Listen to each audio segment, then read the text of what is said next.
A very good evening. I'm Aditi Lamba with the Thursday night edition of South Asian News, Vision of Asia. We are coming to you from our studio in New Jersey. Welcome to the show. Let's begin the episode taking a look at the coronavirus pandemic updates and measures. The world is at more than 264 million COVID-19 cases and more than 5 million deaths. Here in the United States, we're at 48 million cases of the coronavirus and more than 777,000 deaths. On the new concerning coronavirus variant Omicron, first identified in South Africa, cases appear to be spiking at the fastest rate since the start of the pandemic in several regions across the globe. The United States has now joined the growing number of countries confirming the Omicron variant cases and have now confirmed at least 2 cases. Many experts are saying that there are probably more cases of Omicron not detected yet in the nation. Everything about the impact of this new variant is still very unclear. However, Israel's health minister has said that there are indications that people who got the vaccine booster are protected from severe disease from Omicron, but again, experts in the US say that it is still too early to tell and are pleading Americans to get the vaccine if they have not yet. While discussing the vaccines, we also want to encourage all our viewers to wear masks indoors in crowded gatherings, especially with this new variant spreading. Make sure to wear that mask, wash your hands, and get your vaccine first dose or the booster. We have tonight more on coronavirus and politics, so let's now take a look at the headlines coming in. President Biden vows to fight Omicron, outlines new strategies for winter, Dr. Purvi Parikh, New York City. ITV Gold exclusive featuring Congresswoman Carol Maloney on the Pavliday Act, Washington, D.C. ITV Gold exclusive featuring Congressman Gregory Meeks, New York's 5th Congressional District. Time for a short break on Vision of Asia South Asian News segment. Don't go anywhere, we'll be right back. On COVID-19 updates and more, today the Biden administration sought to ramp up its pandemic response following the detection of the Omicron variant this week in the United States, something that is concerning the entire global medical community the most right now. President Biden laid out a comprehensive strategy vowing to fight this new variant with the potential of a winter surge. The strategy includes hundreds of vaccination sites across the nation, booster shots for adults, stricter international travel requirements, and free at-home tests covered by private insurance.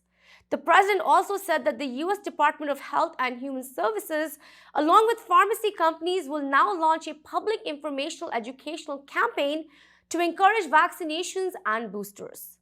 In order to do so, the administration would now launch hundreds of family vaccination clinics nationwide for all eligible adults and children. More on this, earlier today we spoke with ITV Gold's health expert Dr. Purvi Parikh. Here is Dr. Parikh. Dr. Purvi Parikh, welcome to ITV Gold. I hope you're doing well today. Yeah, thank you. Thanks for having me. Of course, we have to have you. You are our health expert and we have been missing you on the network, so let's go right into it. Dr. Parikh, my first question to you has to be about the Omicron variant. There have been already 2 cases detected as of filming this interview right now in the United States. There have been several cases detected across the world in more than 24 countries. So my first question to you has to be, how worried are you about this Omicron variant and how worried should we be about this variant? Yeah, that's a question I've been getting a lot in the last week or two. So This variant is a variant of concern because it has the most mutations that we've seen on that spike protein of the virus. And that's the reason why this is so worrisome, is because this is the thing that all of our current vaccines target, in helping us make immunity. But that being said, that doesn't mean our current vaccines won't work or don't work. We're going to find that out in the next few days. And we already have some good news or reassuring data coming out of Israel saying that the vaccines actually do show that they're holding up against the Omicron variant even better than people who had just natural infection. So they're urging people, if they haven't been vaccinated, even if they got COVID, to still get the vaccine. So that's good news, but it is still worrisome because this is a significant mutation. We might need to change something with the vaccines. That's why all of the vaccine companies are studying how well it works, if that vaccine has to be changed or updated. But this is just a reminder as we head into winter, where there's more cold, flu, all viruses, that we have to be more careful. So if you're someone who has gotten relaxed about masking, I would start masking again, especially indoors, in crowded places, public places.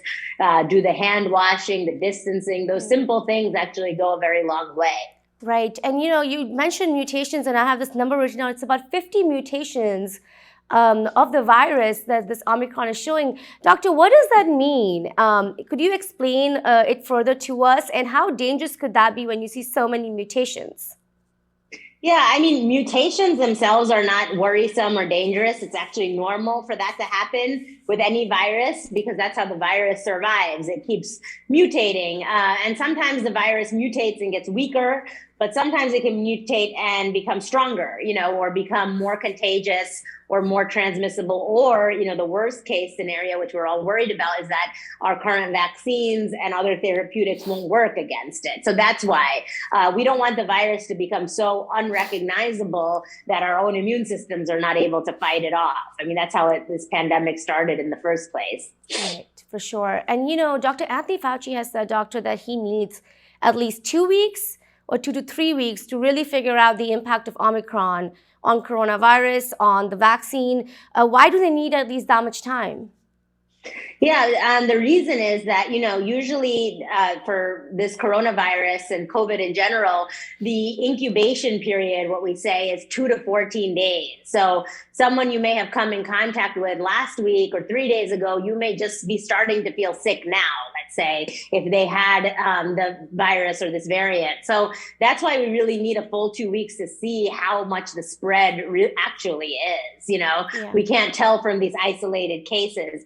The other reason is we want to see how well the vaccines work. So all the companies are testing blood from vaccinated patients against this variant. And that will take time too, because, our immune systems take time to make those antibodies to jump into action, even if we've been vaccinated. So that will take some time too, because we're not only going to study the antibody response to this new variant, but also to see if our other immune cells are also waking up and turning on and getting ready to fight the virus too. And all of that takes time. Yes, definitely. And we need that time. Just hope that things don't go too bad during that time period. Right. This patient that is in California, Dr. Fauci said that the patient is doing well. The symptoms have been mild. And we have the news that the patient had their 2 vaccines, but they didn't have the booster.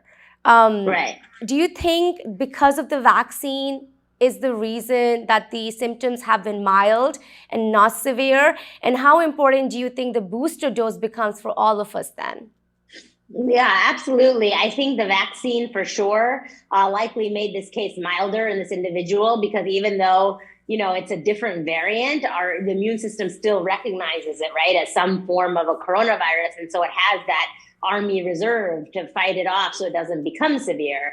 But that being said, hopefully it's also good news that the virus, this new variant, is not more dangerous, then hopefully it's weakening. We don't know. This is all information that's still coming to us. So the vaccination absolutely helps. And I think the milder forms are, in individuals that are vaccinated versus not. So again, it's very important. And the booster, I think, will also be important because, we do know that some of the immunity may wane after 8 months, especially for severe disease. So we want to make sure that especially for mild and moderate disease. So we want to make sure that if you're due for a booster, that you get it, so that we prevent you from developing severe diseases with this variant, because we don't know how much more quickly it spreads or how much more dangerous or virulent it is yet.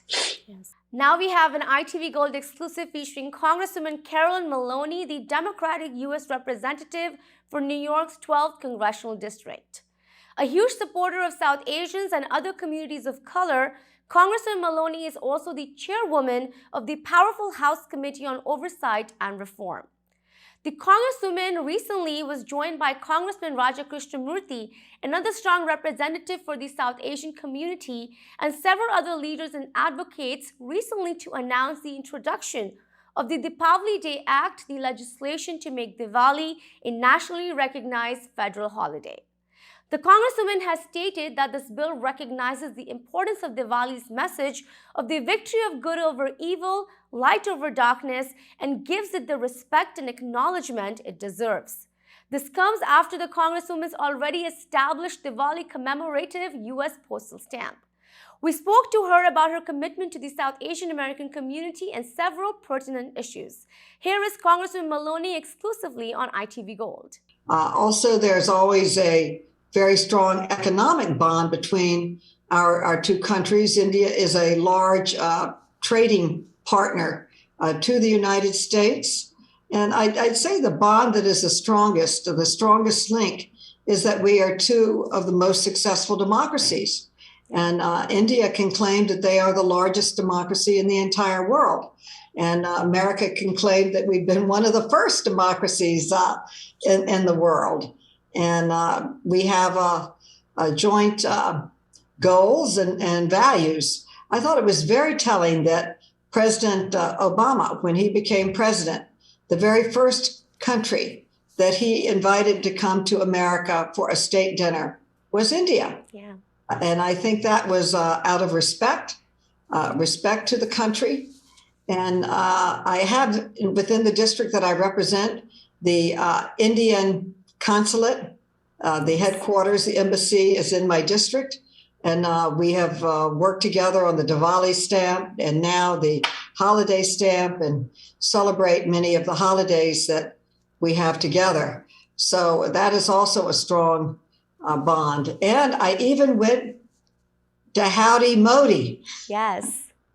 That's true. I went to Howdy Modi all the way to Houston. Yes. All the way to Houston to celebrate the Diwali stamp. Yes. He was very happy about the Diwali stamp and to celebrate that. And that was really quite moving because that was a celebration really of India. And there were many, many people there from all across the country. It wasn't just Houston. It was people from California and Nevada and just all the South, North Carolina, Virginia, South Carolina.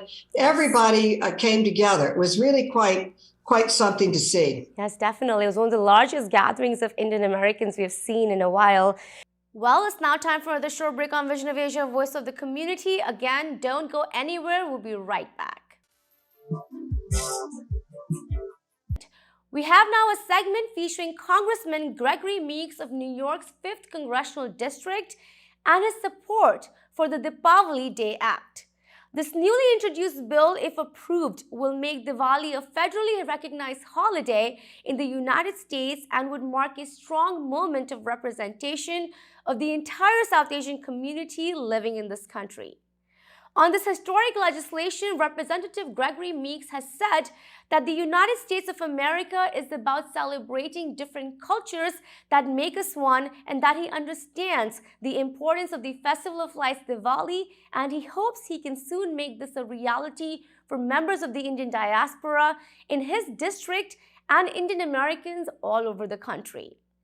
In a virtual discussion, Congressman Meeks spoke with ITV Gold's chairman, Padma Shri Dr. Sudhir Parikh, who has also openly showcased his support for the Pavliday Act.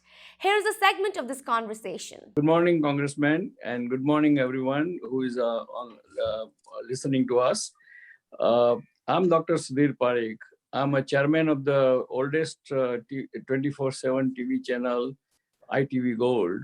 as well as Parikh Phalwal Media, who has 4 weekly periodicals in our community here in North America. Congressman, I think we met last time we met in that gathering, greet and meet in the Queens and the upstairs in the rooftop area. I don't know, forgot the name of the hotel in Forest Hill. The Lounge. Yes, and Congressman, I'm also one of the driving force when Frank Pallone and late Gary Ackerman started this India caucus in 1992. That time I was heading the organization called Political Forum, Indian American Forum for Political Education. And I'm glad to see that you are one of the kind of leader in our India caucus and first co-sponsor of and supporter of the Deepavali Day. As you know, in your district where you represent us, the large number of Indian American lives there, and for them, Deepavali is very important, significant holiday. And now, so I was just asking your thoughts about how you feel making Deepavali into a federal holiday, and your community in Queens and otherwise all Indian American USA will be very grateful to you for that. Well, let me say this, and thank you for the question. Thank you, Dr. Pakar, and thank you, Dr. Samita. It's an honor to be with you. It is my privilege to represent such a diverse district with the number of Indians that are in, because it makes our community better. And why recognizing Diwali as a national holiday, as a federal holiday, is important is because of what it signifies.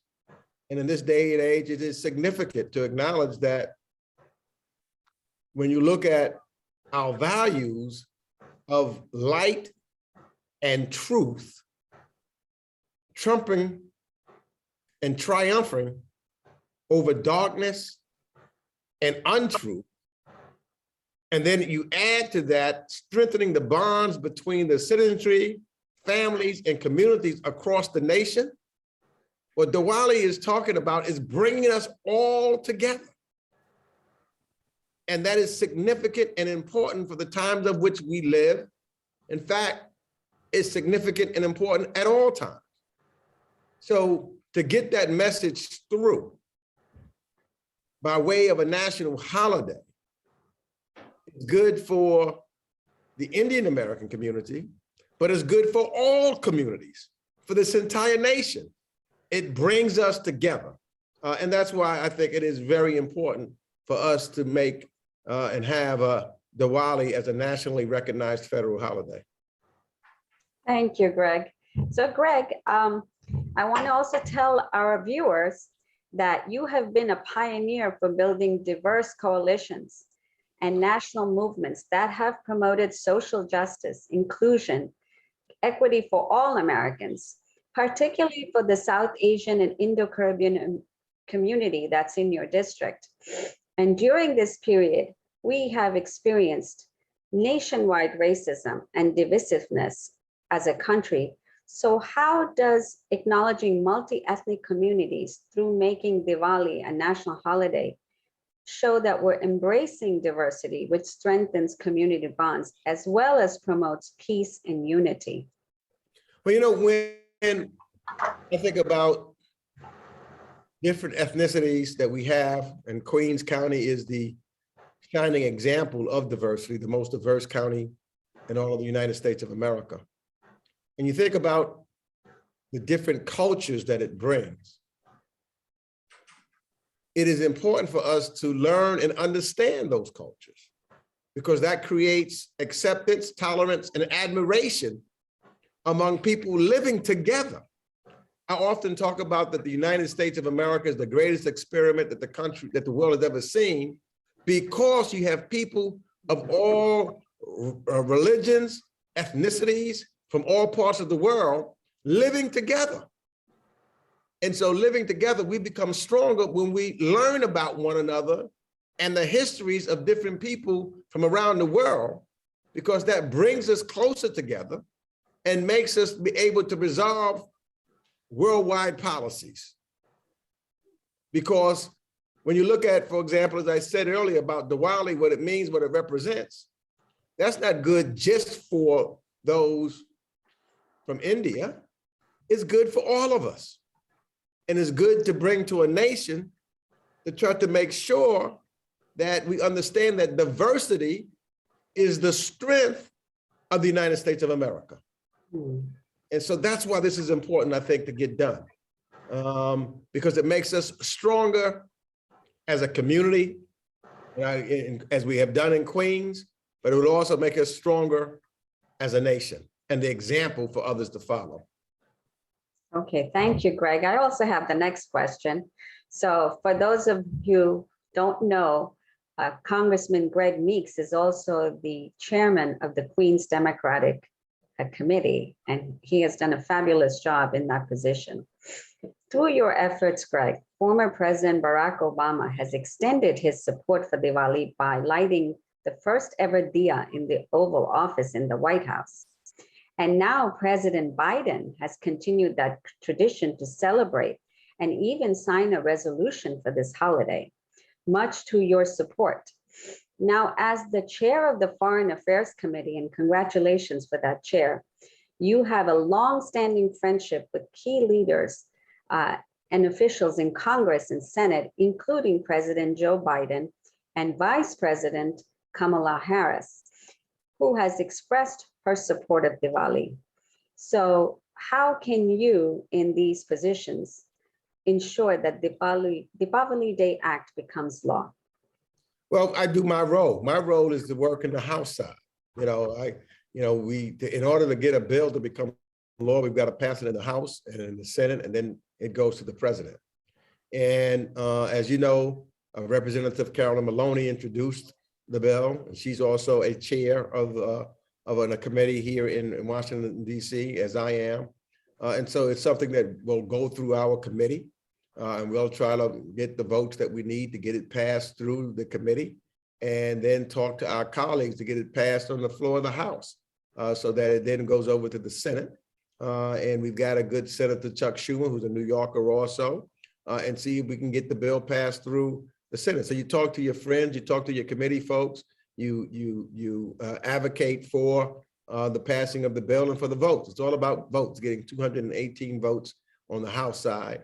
Generally on the Senate side, it could be a majority vote, but I think it might be to beat the filibuster, you need 60 votes, and then you get it on the president's desk.